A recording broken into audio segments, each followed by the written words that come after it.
Does growing your business feel like more stress and more hours? I used to think that working harder or even into the nights and weekends was the answer. But over the last 8 years, found ways to work 4 days a week while earning more and helping more people. And since then, I've helped 900 others do the same thing. Here's 22 lessons I wish I'd known sooner that'll help you systematize your business to work less and make more. Lesson number 1. Ever feel like everything falls apart when you step away for a day? When I started, every client win required me.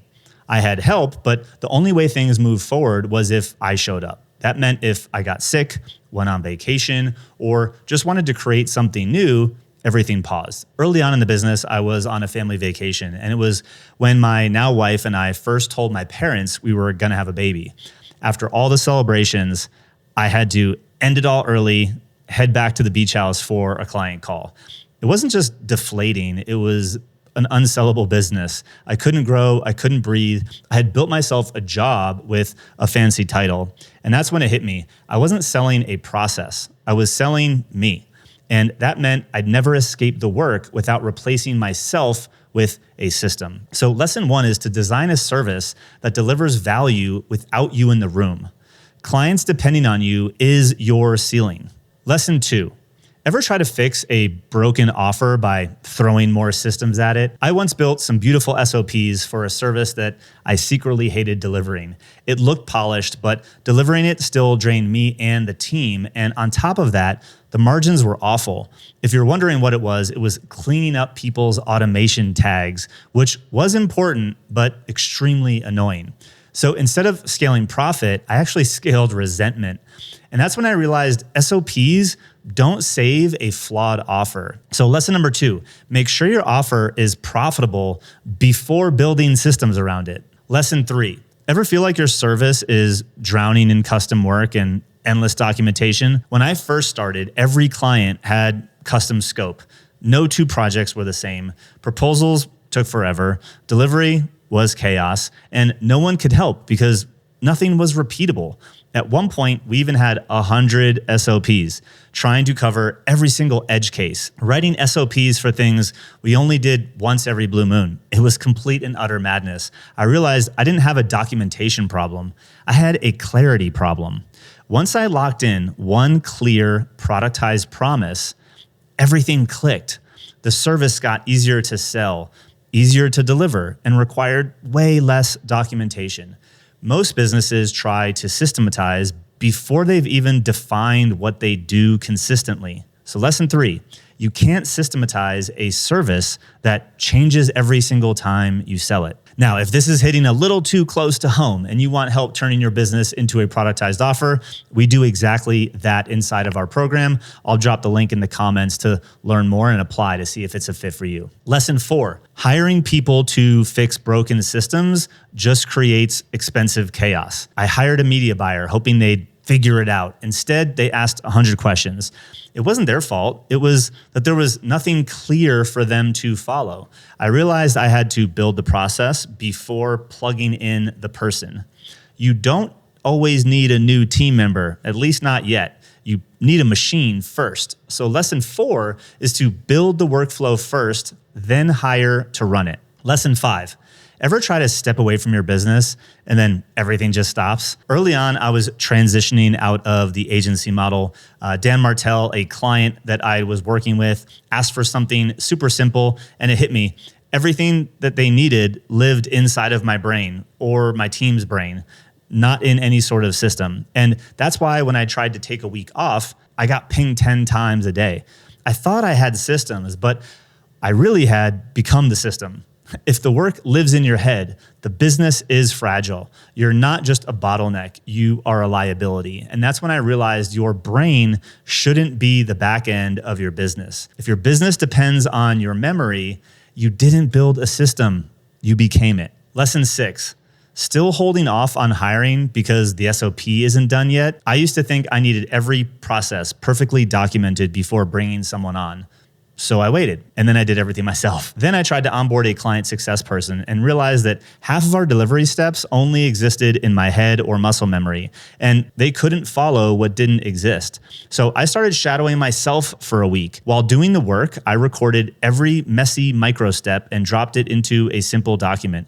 Turns out I didn't need a polished SOP. I just needed a starting point. If you can explain the what and the when, someone else can figure out the how. So lesson 6 is don't wait to delegate, document while doing it. Lesson 7, you ever feel guilty for still being involved in your business? I thought freedom meant disappearing and removing myself from the business entirely. That's what many gurus even told me. But when I stepped back too far, the growth stalled. And I missed the parts that I actually loved, like the content creation, designing frameworks, and actually consulting my clients, having a relationship with them. I realized that leverage is about focus, not about absence. So lesson 7, you don't need to disappear. You need to decide where you want to show up. Lesson 8, ever built a system that didn't really help anything? I hate to admit it, but once I spent hours automating this intake process that probably saved about 5 minutes a week, if I'm being honest. It felt super productive, but it changed absolutely nothing. I realized I was prioritizing shiny tech over real impact.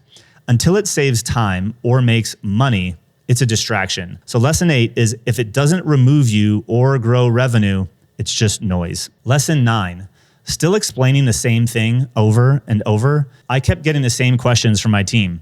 Where's the onboarding outline? What questions do we ask for testimonials? Every time I'd stop what I was doing and I'd have to explain it again. Until one day I hit record on a Loom and talked through the steps as I was filming that video. That quick walkthrough became our internal playbook. Suddenly everyone was on the same page and I never had to answer it again. If you're answering something twice, it's probably not a fluke. It's a missing system. Training isn't actually extra. Training is the system. So lesson 9, repeating yourself is a symptom. Playbooks are the cure. Lesson 10, still winging the same process every time you do it. Every kickoff call, I'd tweak my outline on the fly. It felt creative until I realized that no one else could take it over from me. The moment I noticed the pattern, I saw the process hiding in plain sight. Doing it differently every time was the reason I couldn't delegate it. So once I standardized it, I handed it off, and I honestly never looked back. Lesson 10, if you do it a fourth time, build a repeatable flow. Lesson 11, have you ever done something really well and then you forgot how you did it? I remember early on, I had the smoothest sales call of my life. No script, just flow. The problem is I didn't record it. A month later, I couldn't recreate that magic on other calls. That win was leverage that I just threw away out the window. Now when something works, I capture it immediately, even if it's rough. So lesson 11 is save the wins, study the wins, and then systematize the wins. Lesson 12, still waiting for the right software before building your systems? I wasted weeks trying to find the perfect tool to organize our workflows. Asana, Basecamp, Teamwork, Rike, name it, we tried it. None of it mattered because I hadn't even defined the steps yet. Once I built out our first process, in a simple Google Doc, the team actually used it. We improved it later on, but we shipped it that day. So lesson 12 is that sloppy systems ship. Perfect ones don't. Don't aim for perfect, just start. Lesson 13, do you have tasks spread across email, Slack, sticky notes, your notebook? Well, we had 5 tools and 3 project trackers. No one knew where to look. Things slipped, deadlines passed. We picked one source of truth and then fully committed. Now, Notion for us equals this week or someday. Slack equals today. Text equals emergency. Systemizing starts with one decision. Where does the work live? Lesson 13, one task list beats 10 fancy tools. Systemizing starts with one decision. Where does the work live? Lesson 14, do you feel like SOPs need to be perfect playbooks? I wrote 12-step SOPs with screenshots, instructions, edge cases. No one read them. Then I rewrote the same process into a 3-line checklist with a short video. People used it. Long SOPs die in a drawer. Short ones actually get followed. Lesson 14 is checklists beat chapters. Try to keep it short, as short as possible. Lesson 15, have you ever had something fall through the cracks because everyone was actually on the task? We launched a new workshop once. copy, landing page emails. I thought I needed to provide all of the assets, while the team realized that they could just duplicate most of the assets needed from an older workshop that we had done. We both worked on the same thing because we didn't clearly communicate. Now every process has one clear owner, not shared ownership. Shared equals dropped. Lesson 15, assign clear owners to every single process. If everyone owns it, no one owns it. Lesson 16, what happens when your key team member leaves? An old client of mine had a rock star executive assistant running their ops. Then she left.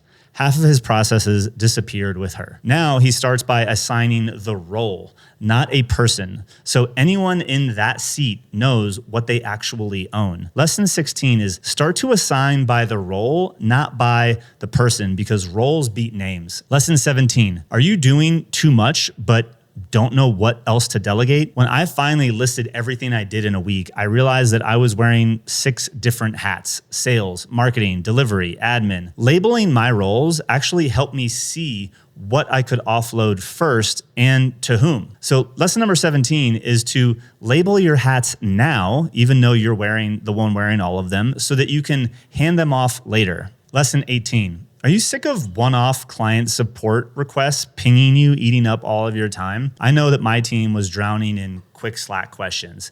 Every answer triggered 3 more questions. So we launched a weekly Q&A call for our clients.